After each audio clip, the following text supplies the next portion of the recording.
Shalom anak-anak, kita berjumpa kembali dalam pelajaran hari ini. Mari kita syukuri berkat Tuhan hari ini bagi kita. Sebelumnya mari kita berdoa lebih dahulu. Bapa di sorga, terima kasih Tuhan. Kami berharap kepadamu untuk menolong kami memahami pelajaran hari ini. Terpujilah Engkau Tuhan, berkati anak-anak kelas 5. Dalam nama Yesus kami berdoa. Amin. Salam. Ya, kita berjumpa kembali dalam pelajaran hari ini.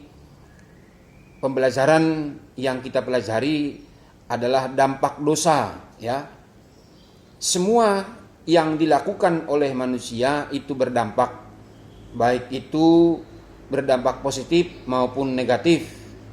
Maka anak-anak yang dikasihi oleh Tuhan, dalam materi kita bahwa apapun yang dikerjakan oleh manusia itu berdampak. Nah, di dalam pelajaran hari ini kita tahu begitu juga perbuatan dosa mendatangkan dampak bagi orang yang melakukannya, bahkan juga bisa bagi orang lain. Ya, jadi dampak dosa bagi diri kita sendiri yaitu merasa takut, ya, iri hati, seperti Adam dan Hawa pada waktu itu. Ketika mereka telah melakukan pelanggaran firman Allah, maka Allah datang memanggil, Adam, Adam, di manakah engkau? Pada waktu itu Adam bersembunyi, tetapi tidak ada yang dapat kita sembunyikan dari Allah. Tidak ada yang dapat kita sembunyikan dari Tuhan, karena Tuhan kita itu maha tahu, anak-anak. Jadi sekalipun Adam dan Hawa pada waktu itu bersembunyi, Tuhan tetap tahu di mana. Jadi sebetulnya itu adalah panggilan kasih Allah, di mana Allah memanggil Adam, Adam, di manakah engkau? Bukan berarti Allah tidak tahu di mana Adam dan Hawa berada pada waktu itu. Nah, jadi anak-anak yang dikasihi oleh Tuhan, mari kita melakukan yang terbaik.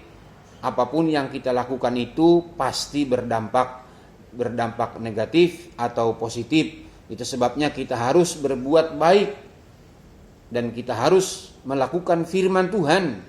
Dan apabila manusia sudah berdosa, maka hanya dengan mengaku dosa saja kita bisa dapat pengampunan daripada Tuhan, sesuai dengan 1 Yohanes pasal 1, ya.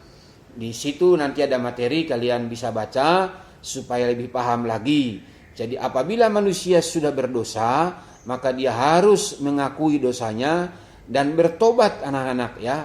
Bertobat itu artinya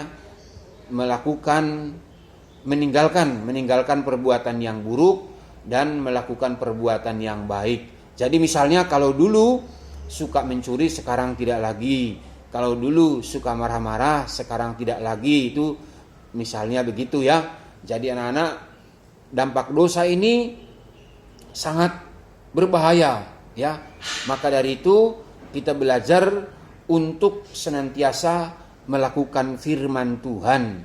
Jadi anak-anak dikasihi oleh Tuhan, mari pada hari ini kita belajar lagi, dan Pak John akan beritahukan tugas-tugas yang dikerjakan lewat grup, ya. Jadi pelajarilah dengan baik dampak dosa, supaya kita tahu bahwa apa yang buruk kita tidak perlu lakukan. Jadi segala yang buruk kita tidak lakukan karena ada akibatnya.